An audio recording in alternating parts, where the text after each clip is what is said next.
I hate love. I can't love. I can't live with you.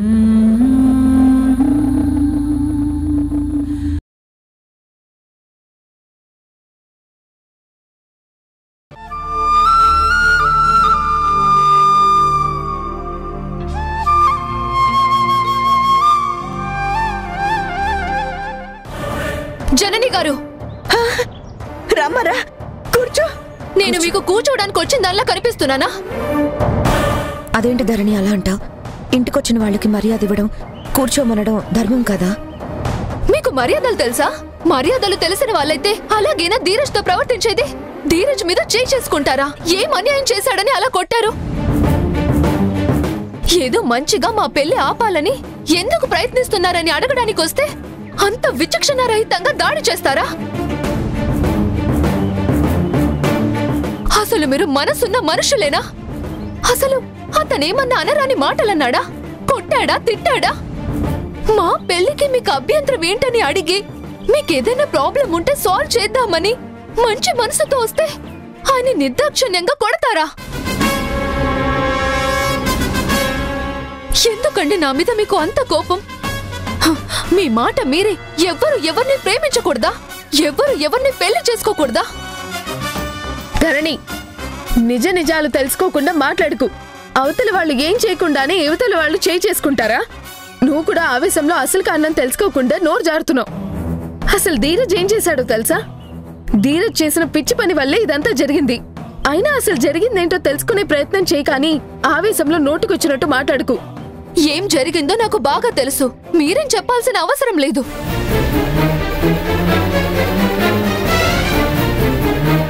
కారణం ఎంత పెద్దదైనా సరే మీరు ధీరజ్ ని కొట్టడం తప్పు. నాకు చాలా బాధగా ఇంకా కోపంగా ఉంది. మీరంటే గౌరవం, పెద్దవాళ్ళనే అభిమానం, అంతో ఇంతో ప్రేమ ఉండేది. కానీ మీరు చేసిన పని వల్ల అంత పోగొట్టుకున్నారు.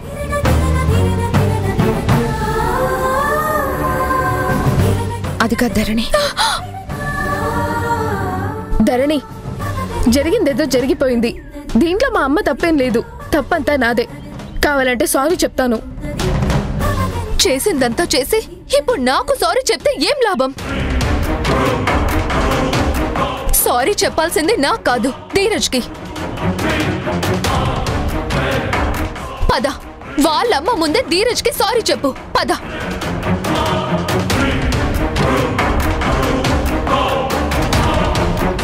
సరే పద. మధు,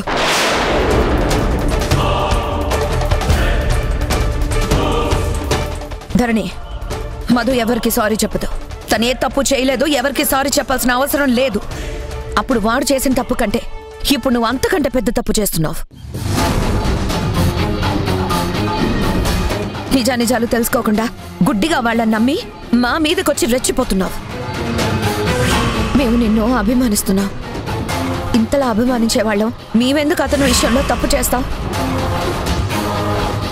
నిన్ను ఎప్పుడైనా ఒక్క మాట అన్నానా? నీ మీద ఎప్పుడైనా చెయ్యొత్తానా? మా గురించి ఏం తెలుసని నువ్వొచ్చి మా మీద సీరియస్ అవుతున్నావు? ఆ తల్లి కొడుకులు ఎలాంటి వాళ్ళో నీకు తెలీదు. నువ్వు నమ్మావు కాబట్టి మంచి వాళ్ళు అనుకుంటున్నావు. కానీ వాళ్ళు ఎంత దుర్మార్గులో మాకు మాత్రమే తెలుసు. ఏంటండి, నికార్స్ అయిన వాళ్ళంతా మీకు దుర్మార్గుల్లా కనిపిస్తారా? మంచితనం ఉన్న వాళ్ళకి అందరూ మంచిగానే కనిపిస్తారు. మనం నవ్వుతూ చూస్తే ప్రపంచం నవ్వుతూ కనిపిస్తుందంటారు. మీరు మనసులో ద్వేషం పెట్టుకొని మీకు వాళ్ళే కాదు, వాళ్ళ కొడుకు, వాళ్ళ అన్న అందరూ చెడ్డవాళ్ళుగానే కనిపిస్తారు. మంచి చెడు చూసేదాన్ని బట్టి ఉంటుంది, మన హృదయాన్ని బట్టి ఉంటుంది. మీరు ఎంత మంచి వాళ్ళో మీరున్న పరిస్థితి చెప్తుంది. నిజంగా మంచివారైతే గుణగారు మిమ్మల్ని ఎందుకు వదిలేస్తారు? ఒంటరిగా బ్రతకాల్సిన అవసరం మీకేమొచ్చింది? తప్పు మీ దగ్గర పెట్టుకొని అందరినీ తప్పు పట్టడం గొప్ప అనుకుంటున్నారేమో. అది పద్ధతి కాదు. పద్ధతి నేర్చుకొని ఆ తర్వాత చెప్పడం మొదలు పెట్టండి. ఇలా చూడు, పిచ్చి పిచ్చిగా మాట్లాడావంటే మర్యాద దక్కదు. ఏంటండి మర్యాద దక్కకపోవడం? మర్యాదలు ఇచ్చి పుచ్చుకోవడం మీకు మాత్రమే తెలుసా? ఇంకెవరికి తెలియదు అనుకుంటున్నారా?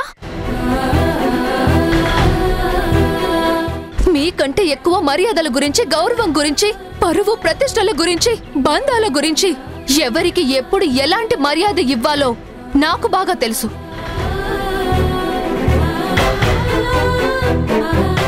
ఏమన్నా అంటే మీ వయసు పెద్దది, మీ అనుభవం ఎక్కువ అంటారు. మర్యాదలకు, మంచి చెడ్డలకు వయసు ఒక్కటే కాదండి, అనుభవాలు అవసరం లేదు, ఆలోచనలుంటే చాలు.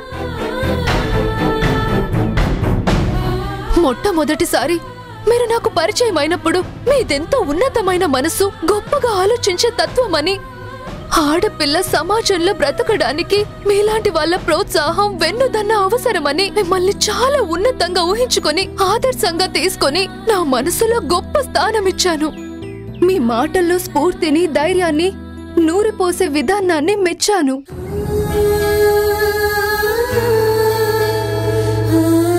మీ మీద ప్రత్యేకమైన గౌరవం, చెప్పలేని అభిమానంతో ఎంతో ఆప్యాయత పెంచుకున్నాను. చాలా ఉన్నతంగా కనిపించారు. మీలో దేవతను చూశాను.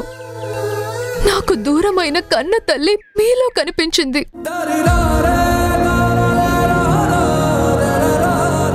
మీరు కనిపించినప్పుడల్లా చేతులెత్తి మొక్కాలనిపించేది. రెండోసారి మీరు గుళ్ళో కనిపించినప్పుడు మీరు చూపించిన ప్రేమ, అనురాగం, కురిపించిన ఆప్యాయత, పలకరించిన విధానం, మీ స్పర్శ అమ్మతో సమానం అనిపించింది.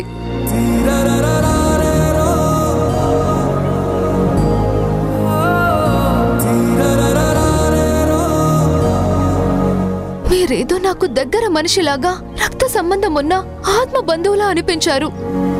నీకు తనకు రక్త సంబంధం ఏంటి? పీకు బంధమే ఉందమ్మా. మీ అమ్మ నీ కన్న తల్లి ధరణి.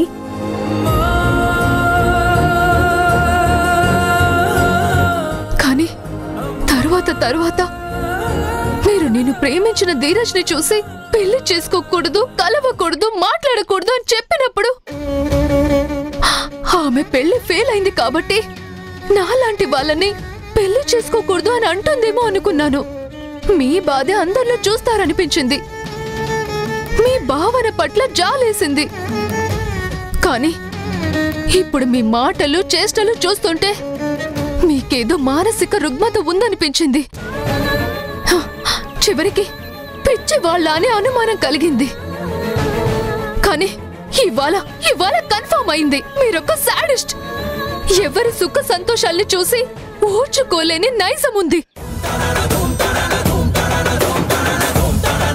ఒకప్పుడు మీలాంటి వాళ్ళు వెనకుండి మాలాంటి వాళ్ళని ధైర్యంగా ముందుకు నడిపించే వాళ్ళని ఫీల్ అయ్యాను. కానీ ఇప్పుడు వెనకాలే ఉండి వెన్నుపోటు పొడిచే నమ్మక ద్రోహుల్లా కనబడుతున్నారు. మీలో స్వార్థం, సంకుచితత్వం, రాక్షసత్వం కనిపిస్తున్నాయి. మీలాంటి వాళ్ళు సమాజాన్ని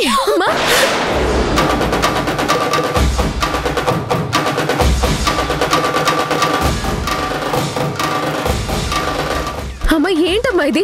చేయి చేసుకుంటున్నావు ఏంటి? చిన్న పిల్ల ఏదో తన వాళ్ళ మీద మనం చేయొద్దామని ఆందోళనగా సంజయ్ అడగడానికి వచ్చింది. సరైన సమాధానం చెప్పి సంజయ్ ఇవ్వాలి, కానీ ఇలా చెయ్యెత్తితే ఎలా?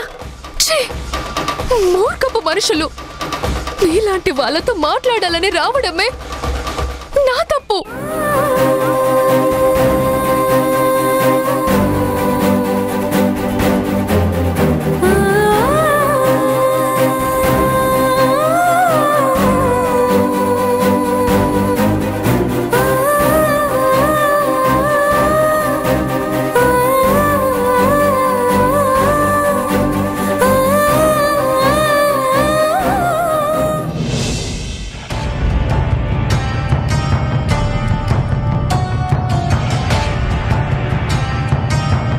ధరణి వద్దన్న వినకుండా చాలా ఆవేశంగా జనని ఇంటికి వెళ్లి చాలాసేపు అయింది. అక్కడ ఏం జరిగిందో, తను ఎవరెవరి చెంపలు వాయించిందో ఇంకా ఫోన్ చేసి చెప్పలేదేంటి? తను వాళ్ళ చెంపలు వాయించిందో, వాళ్ళు ధరణి చెంపలు వాయించి పంపారో ఎవరికి తెలుసు? దెబ్బలు తినే ఉంటుంది. అందుకే మొహం చెల్లక ఫోన్ చేసుండదు. ఏయ్, నీ చెంపలు ఎడాపెడా వాయిస్తే గాని ఈ పిచ్చివాగుడు ఆపవు. ధరణిని కొట్టే సాహసం జనని చెయ్యదు. దానికి దాని పిల్లలంటే ప్రాణం. అరే, గారాబంగా చాలా ప్రేమగా చూసుకుంటుంది. అది మధుని అంత ప్రేమగా చూస్తుంటే అలాంటిది ధరణిని ఇంకా అబ్బురంగా చూసుకుంటుంది. ధైర్యం చేస్తే ధీరజ్ని కొట్టారన్న కోపంతో కన్న తల్లని తెలియక ధరణియే చేసుకుంటుంది. ఏం చేసుకుంటుందో ఏంటో. ఈ ప్లాను నువ్వు ధీరజ్కి చెప్పినప్పుడే నాకు కుడి కన్ను అదురుతుంది, ఆపు శక్తి అన్న వినలేదు. చూడు ఇప్పుడు ఎలా చెంపలు వాచాయో. ఇప్పుడు ఆ ధరణిని ఎలా చూడాల్సి వస్తుందో ఏమో. నీ నోరాగదానే? సర్లే నేనేం మాట్లాడను, కానీ దవడలు పగిలుంటాయి, కర్ణబేరికి పగుళ్ళొచ్చుంటాయి. నువ్వు ఒకసారి ఏంటి డాక్టర్కి చూపించుకో ధీరజ్. హుసే, ఎందుకే నాకు నా శత్రువుల టార్చర్ కన్నా నీ టార్చరే ఎక్కువైపోయింది. ఇలాగే వాగితే పెదాలు కుట్టించి తాళం వేయాల్సొస్తుంది. అసలే ఆ ధరణి ఇంకా ఫోన్ చేయలేదు, అక్కడ ఏం జరిగిందో ఏమో అని టెన్షన్ పడలేక చస్తుంటే నీ సెటర్లేంటే. వెళ్ళు, ముందు వెళ్ళి ఏదో ఒకటి నోట్లో వేసుకో, కాసేపు మాట్లాడకుండా అయినా ఉంటావు.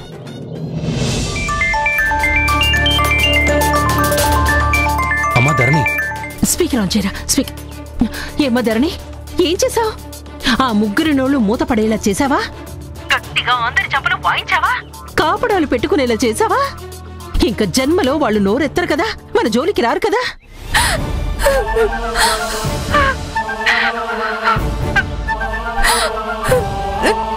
వాళ్ళకం చూస్తే వాళ్ళ నోర్లు మూతపడడం కాదు, ధరణి నోరు లేవకుండా దవడలు దగ్గరికి నొక్కి పంపించినట్టున్నారు. అందుకే పాపం ఎక్కిళ్ళు పెట్టి మరీ ఏడుస్తోంది. నోరు మూసుకొని అవతలకు పోవే. ధరణి, ఏం జరిగిందో చెప్పమ్మా. అసలు నువ్వెందుకు ఏడుస్తున్నావు?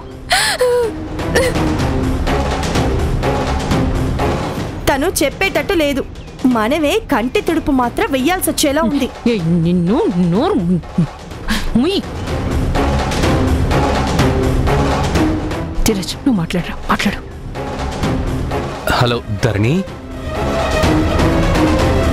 ప్లీజ్ ధరణి ఏడవకు ధరణి. అసలు ఏం జరిగిందో చెప్పు.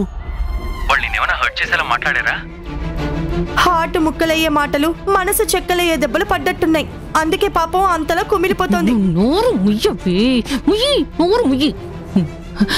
చెప్పమ్మా ధరణి, చెప్పు. ఏం చెప్పమంటారు అత్తయ్య గారు? మనసు లేని మనుషులు, మర్యాద తెలియని మూర్ఖులు. ధీరజ్ లాగానే అడగడానికి వెళ్ళాను, ముగ్గురు నా మీద విరుచుకుపడ్డారు. ఆ జనని నా మీద చేయి కూడా ఎత్తింది.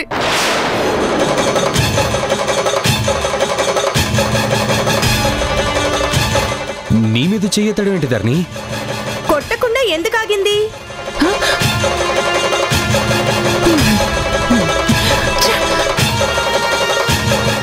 అంత గొడవ జరిగిందా అమ్మా? అన్ని మాటలు అన్నారా? అందుకే అమ్మా వాళ్ళ గురించి తెలిసే వద్దన్నాను. కానీ నువ్వే పాపం ధీరజ్ని కొట్టడం తట్టుకోలేక వద్దన్నా వినకుండా వెళ్ళావు. వాళ్ళు దుర్మార్గులు. వాళ్ళ దుర్మార్గం మనలాంటి వాళ్ళని తట్టుకోలేమమ్మా, తట్టుకోలేము. నువ్వేం బాధపడకు, వాళ్ళ సంగతి నేను చూసుకుంటా. వాళ్ళని ఎలా దూరం పెట్టాలో నాకు తెలుసు.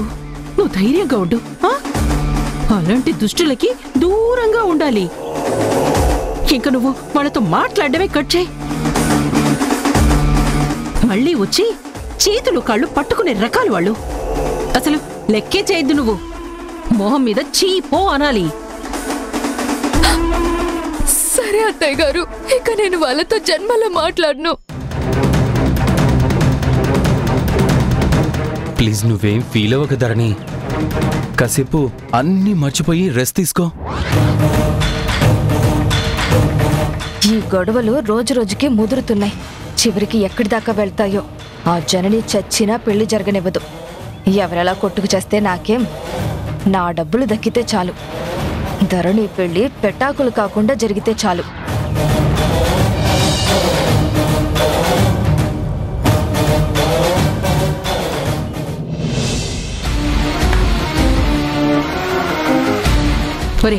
నువ్వు తన్నులు తింటే తిన్నావు గాని మనం వార్ గెలిచావురా. దెబ్బలు తిని వారు గెలవడం ఏంటి?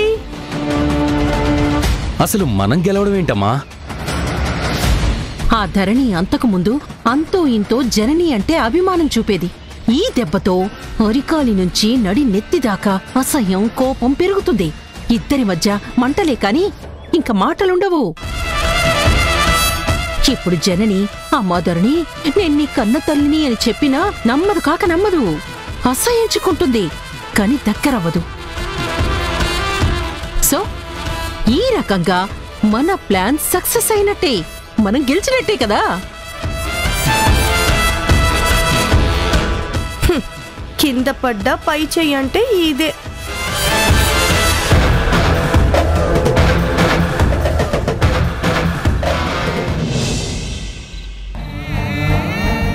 మీరొక సాడిస్ట్. ఎవరి సుఖ సంతోషాలు చూసి ఊర్చుకోలేని నైసముంది.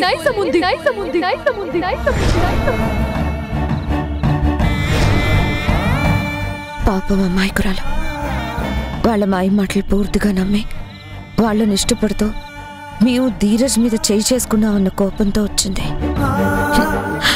తనకు నా గతం పూర్తిగా తెలియదు కదా. ఆ శక్తి చెప్పిందే నిజం అనుకుంటుంది. నేనే తన కన్న తల్లినని తెలిస్తే అలా నన్ను నిలదీయడానికి వచ్చేదా? నన్ను తప్పు పడితే క్షమించేదా? మొదలా తిరగబడేది, వాళ్ళ చెంపలు పగలగొట్టేది. ధరణిని తప్పు పట్టాల్సిన పనే లేదులే. అన్నీ తెలిసిన నేనే విచక్షణ మరచి అలా చెయ్యెత్తడం చాలా తప్పు. ఏదైనా నిజం దాయడం వల్లే ఇలాంటి గొడవలన్నీ వస్తున్నాయి. నేను ఇంకా ఆలస్యం చేయడం భావ్యం కాదనిపిస్తుంది. ఇదే కంటిన్యూ అయితే ధరణికే నాకు మధ్య ఇంకా దూరం పెరుగుతుందేమో. అసలు నిజం మొత్తం గుడాకి చెప్పేయడం మంచిదనిపిస్తుంది. అమ్మ అన్నట్టు ఇంకా డిలే చేస్తే చివరికి నేనే బ్యాడ్ అవుతానేమో. చెప్పడమే బెటర్.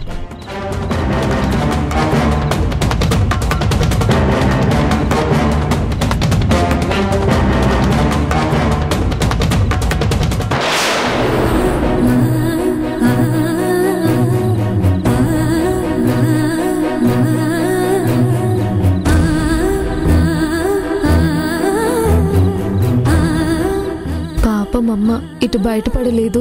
తనలో తాను నలిగిపోతూ నరకం అనుభవిస్తోంది. అటు కన్న కూతురు, ఇటు పెంచిన కూతురు. అది పేగు బంధం, ఇది పెంచిన మమకారం. ఎన్నేళ్ళలా తనలో తానే కుమిలిపోతుంది. బయటపడితే నేను దూరం అవుతానన్న భయం, పడకపోతే కూతురు ఎలా దగ్గరవుతుందన్న ఆందోళన. ఆ బాధ భరించడం అమ్మ వల్లే కానీ మరొకళ్ళకి సాధ్యం కాదు.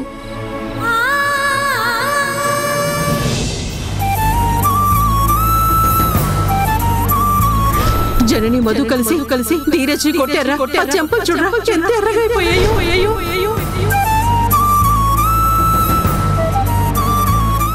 జనని ఎందుకో అదోలా ప్రవర్తిస్తుంది.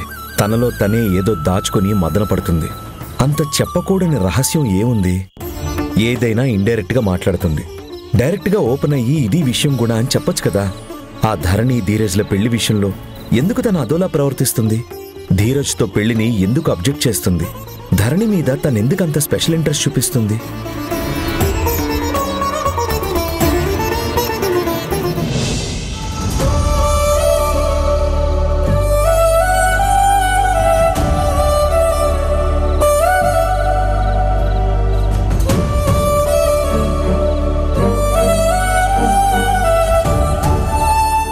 అసలు ఈ చర్చలకి గొడవలకి నేనే కారణమా?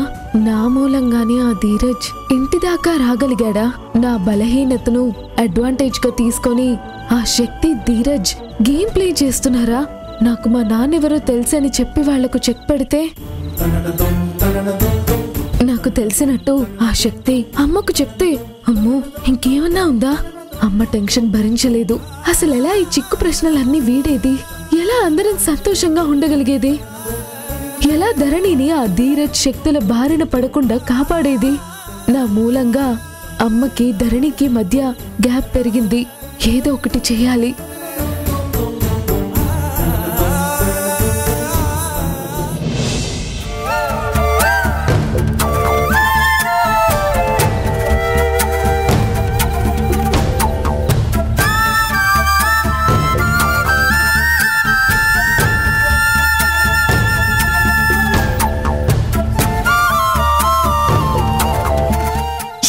ఎక్కడున్నారు నాన్న?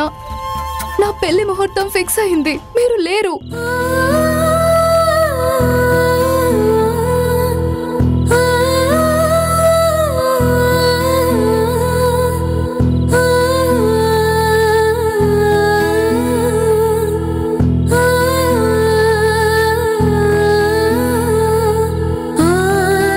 భగవంతుడా, మా నాన్న ఫోన్ సిగ్నల్స్ వచ్చేలా చూడు. హోల్డ్ ప్లేస్ కి తొందరగా రిటర్న్ వచ్చేలా చెయ్యి. నాన్నతో మాట్లాడి నా పెళ్లి విషయం చెప్తే కాని నా మనసు కుదుట పడేలా లేదు. పాపం నాన్నకు పెళ్లి విషయం చెప్పాలని, ఆయన పరుగు పరుగున రావాలని ఇది చాలా ఆరాటపడుతుంది. పెళ్లి వార్త చెప్పాలని తొందరపడుతుంది. ఆ ఫోన్ కలవకపోతేనే బెటర్. ఆయన రానిదే ఇది పెళ్లి చేసుకోదు. ఇలా అయినా పెళ్ళాగితే 2 సార్లు ముహూర్తం చెడింది అని సాకు చూపించి మొత్తానికి పెళ్లి క్యాన్సిల్ చేసే ఛాన్స్ దక్కుతుంది.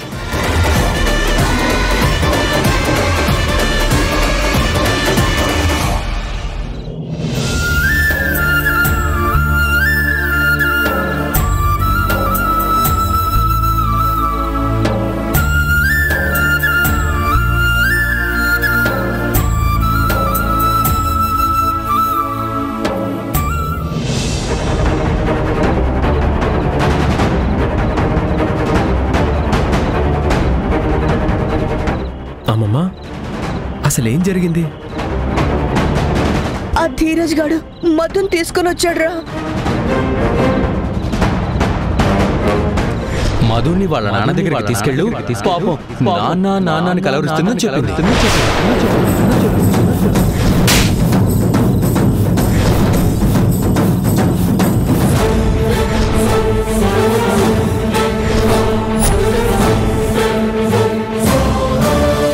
పూర్తిగా ధరణి ఆ శక్తి ధీరజ్లో ట్రాప్లోకి వెళ్ళింది. ఎవరు చెప్పినా వినే పరిస్థితిలో లేదమ్మా. ఆలోచిస్తే నిజం చెప్పకపోతే తన కన్న తల్లికి శత్రువుగా మారేటట్టుందమ్మా. ఇప్పుడు ఎలాగమ్మా?